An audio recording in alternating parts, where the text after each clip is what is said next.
Welcome to construction of hyperbola, module number 1.5. இந்த வீடியோவில் ஹைப்பர்போலாவோட construction பார்க்க போகிறோம்.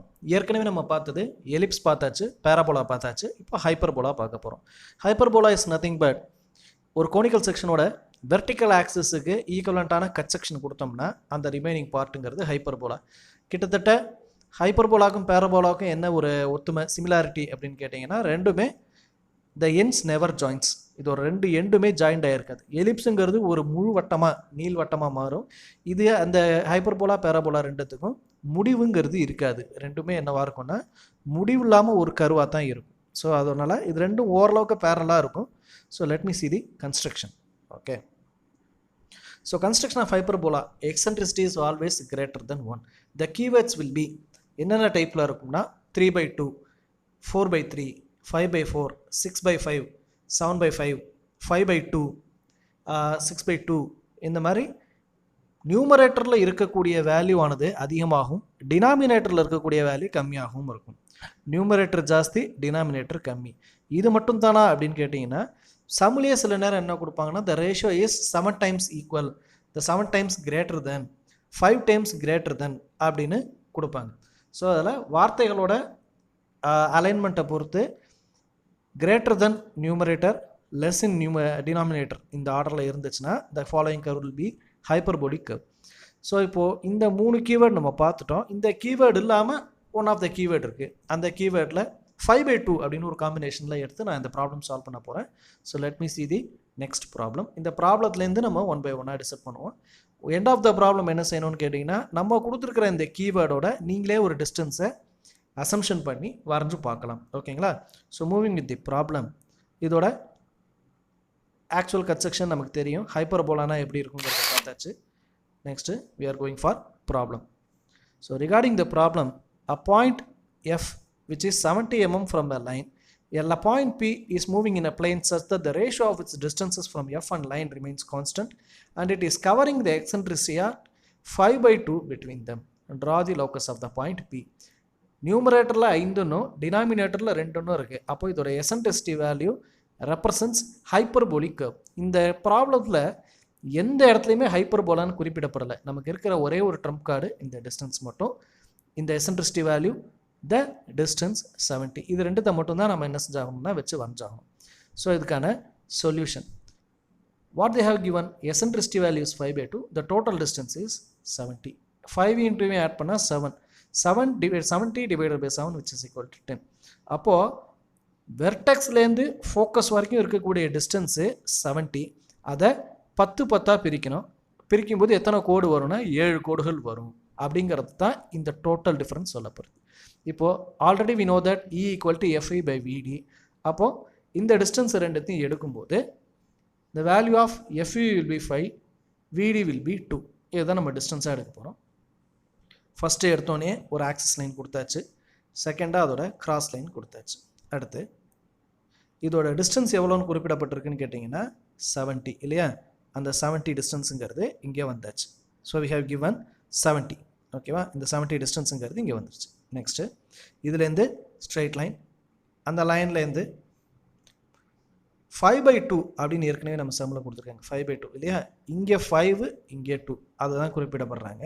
ஸோ என்ன செய்யணும்னா ஃபோக்கஸ்லேருந்து 5, வெர்டெக்ஸ்லேருந்து 2, இந்த 2 காமன் பாயிண்ட் இருக்கு இல்லையா? இது ரெண்டும் இணையக்கூடிய அந்த புள்ளி தான் தட் இஸ் யுவர் வெர்டெக்ஸ் இல்லையா? அந்த வெர்டெக்ஸுங்கிற புள்ளியை நம்ம தேர்ந்தெடுக்கிறோம். இது மூணுத்தையும் பாயிண்ட் பண்ணதுக்கப்புறமா எல்லா லைன்ஸும் ஈக்குவலாக 10 மொத்தம் 7 கோடுகளாக பிரிக்கணும். 1 2 3 4 5 6 7 கோடுகளாக பிரிஞ்சிருச்சா? அப்போ விலேருந்து எஃப் வரைக்கும் 5 இருக்கணும், விலேருந்து டி வரைக்கும் 2 இருக்கணும். ஸோ இதான் நம்மளோட கிவன் டேட்டா. அதுபடி நம்ம பிரித்தாச்சு. இந்த 70ங்கிறத 7 கோடுகளாக பிரித்தோம்னா 10 இருக்கும். 10 20 30 40 50 60 70. ஓகேங்களா? அப்போ 70ங்கிறது 7 கோடாக பிரித்தாச்சு. இதுக்கப்புறம் என்ன செய்யணும்னா இதே மாதிரியே ஒரு 4-5 லைன்ஸ் நம்ம எக்ஸ்டெண்ட் பண்ணிக்கலாம். தேவைப்பட்டால் 10 லைன் வரைக்கும் கூட நீங்கள் எக்ஸ்டெண்ட் பண்ணிக்கலாம். ஒரு சேஃப்டிக்காக எக்ஸ்டெண்ட் பண்ணி வைக்கிறோம். ஓகே, த நெக்ஸ்ட் லைன் வெர்டெக்ஸோட பாயிண்ட் தான் என்றைக்குமே 0. அதுக்கப்புறத்துலேருந்து 1 2 3 4 5 6 7 8ன்னு லைன்ஸ் தனியாக போடுறோம். போட்டு முடிச்சதுக்கு பிற்பாடு த வேல்யூ இஸ் V. இப்போ இந்த வியோட லைன் எப்படி போடணும் அப்படின்னு கேட்டிங்கன்னா விலேருந்து எஃபோட வேல்யூவை விலேருந்து எஃபோட வேல்யூவை ஆர்க்காக எடுத்து அங்கேருந்து டாப்பில் ஒரு ஆர்க், இங்கேருந்து மறுபடியும் ஒரு காம்பஸில் ஒரு ஆர்க். ஆக இது மொத்தம் எப்படி இருக்குன்னு கேட்டிங்கன்னா ஒரு அரை வட்டம் மாதிரி இருக்கும் இல்லையா. நம்ம ஏற்கனவே எப்போதும் பண்ணுறது விலேருந்து எஃப்பை தான் எடுக்கணும்.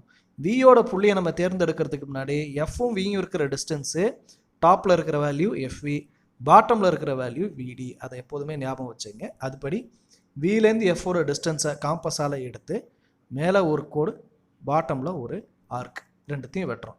வெட்டி முடிச்சதுக்கு பிற்பாடு இந்த டைரக்ட்ரிக்ஸ்லேருந்து இந்த லைனை கிராஸ் பண்ணுற மாதிரியான ஒரு லைன், அடுத்த லைன் பாட்டம்லேருந்து இந்த இடத்துலேருந்து வச்சு பாட்டமில் ஒரு லைன். இது எங்கெங்கெல்லாம் டச் ஆகுதோ, இது எந்தெந்த இடங்கள்லாம் டச் ஆகுதோ அதுக்கெலாம் ஒரு நேம் கொடுக்கணும் இல்லையா. So we are given the name 1 - 2 on the top. இது எங்கெங்கெல்லாம் டச் ஆகுதோ அந்த டேமுக்கு பேர் 1 - 2 - 3 - 4 - 5 - 6. அடுத்த லைனு பாட்டம்லேருந்து பார்க்கும்போது இதே தான் 1 - 2 6 வரைக்கும்.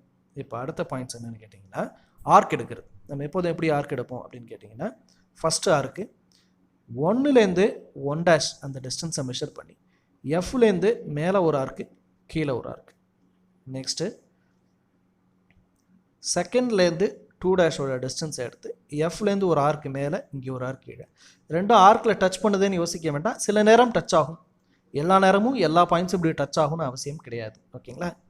அடுத்து தேர்ட் பாயிண்ட் 3லேருந்து 3 டிஸ்டன்ஸை மெஷர் பண்ணி எஃப்பில் வச்சு மேலே ஒரு ஆர்க்கு, கீழே ஒரு ஆர்க்கு. அடுத்து 4 4லேருந்து 4 இருக்கிற டிஸ்டன்ஸ் அதை எஃப்லேருந்து எடுக்கிறோம்.